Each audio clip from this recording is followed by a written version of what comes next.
6 deadly mistakes car makers learned from. It's no secret that the auto industry is one of the most competitive in the world. And car makers have to be constantly innovating in order to stay ahead of the curve. But even with all the research and development that goes into making a new vehicle, sometimes things can go wrong. In fact, there are certain mistakes that car makers continue to make over and over again, even though they know better. So what are some of the most common mistakes car makers keep making? Let's take a look at 6 of them. Number 1, the Ford Pinto in the early 1970s. Ford was in need of a new small car to compete with the likes of the Volkswagen Beetle and the Toyota Corolla. And so the company began developing what would become known as the Pinto. Unfortunately, from the start, the Pinto was plagued with problems. First and foremost, it had a major flaw that made it extremely dangerous in the event of a rear-end collision. This was because the car's gas tank was located in such a way that it would be crushed by the car's bumper in the event of a low-speed collision, causing the tank to rupture and the car to catch fire. Despite this, Ford went ahead and released the Pinto in 1970. Over the next 3 years, more than 3 million of these cars would be sold. However, when the media began reporting on the Pinto's deadly flaw, public outrage ensued and Ford was forced to recall the vehicle. By the end of its production run in 1980, the Pinto had earned a reputation as one of the most unsafe cars ever made. Note 2. The Chevrolet Corvair. The Chevrolet Corvair was a car that was ahead of its time. It was one of the first American cars to feature front-wheel drive and a rear-mounted air-cooled engine. However, despite its innovative design, the Corvair was plagued with handling problems. In fact, it was so bad that the car became infamous for being nearly impossible to control on slippery roads. Despite this, Chevrolet continued to sell the Corvair. Ultimately, the model was discontinued in 1969 after more than 2 million units had been sold. However, not before several high-profile crashes involving celebrities like comedian Lenny Bruce and actress Natalie Wood had put the spotlight on the car's poor handling. No. 3. Oldsmobile Cutlass Supreme. The Oldsmobile Cutlass Supreme was a full-size car that was produced from 1968 to 1997. And while it may seem like a well-loved classic today, back in the day it was far from perfect. In fact, it was one of the worst cars of its time.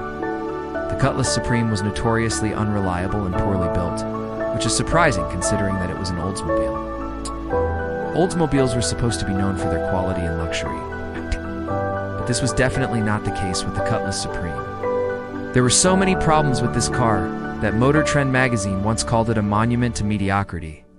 Eventually, the Cutlass Supreme was discontinued in 1997, and we think it's safe to say that nobody really misses it. For Fiat Multipla. The Fiat Multipla was a car that was designed to be practical and economical. It was a front-wheel drive MPV that was powered by a 1.9-liter diesel engine, and it was first introduced in 1998. However, despite its practicality, the Multipla was far from perfect. In fact, it was widely criticized for its styling, which was described as being too ugly to sell in America. Only around 1,500 right-hand drive Multiplas were sold in the UK between 1998 and 2000. And ultimately, the model was discontinued in 2000.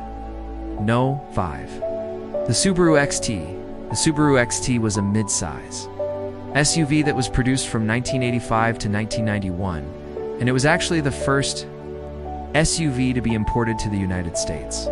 However, despite its pioneering status, the XT was far from perfect. In fact, it was notorious for being extremely unreliable. There were so many problems with this car that Subaru actually issued a recall. In 1987, for over 16,000 vehicles, the main problem was that the XT's frame was rusting prematurely, which could cause the car to become a total loss in a minor accident. As you can imagine, this caused quite a stir among XT owners, and it gave the model a rather bad reputation. As a result, Subaru discontinued the XT in 1991, and No. 6. The AMC Pacer. The AMC Pacer was an economy car that was produced by American Motors Corporation, or AMC, from 1975 to 1980, and it was actually the first car to be built at the company's new plant in Brampton, Ontario, Canada. However, despite being a groundbreaking vehicle in terms of manufacturing, the Pacer was far from perfect. In fact, it was one of the worst cars of its era. The Pacer was notorious for its poor fuel economy and lack of safety features. car only got 13 miles per gallon in the city and 18 miles per gallon on the highway, which was not good in the midst of the gas crisis. Additionally, the Pacer did not come with any airbags or seatbelts, which made it a death trap in the event of a crash. As a result, the Pacer was discontinued in 1980. These are just a few of the many mistakes car makers have made over the years. In some cases, these mistakes were due to cost-cutting measures. In others, it was simply a case of being ahead of their time. Whatever the reason, these mistakes often had deadly consequences. But thankfully, we have learned from them, and today's cars are much safer and more reliable than ever before. If you enjoyed this video, don't forget to leave us a like and subscribe for more. You can also turn on notifications so you never miss out on any future videos. And if you'd like to watch more videos like this, you can do so here. Thanks for watching.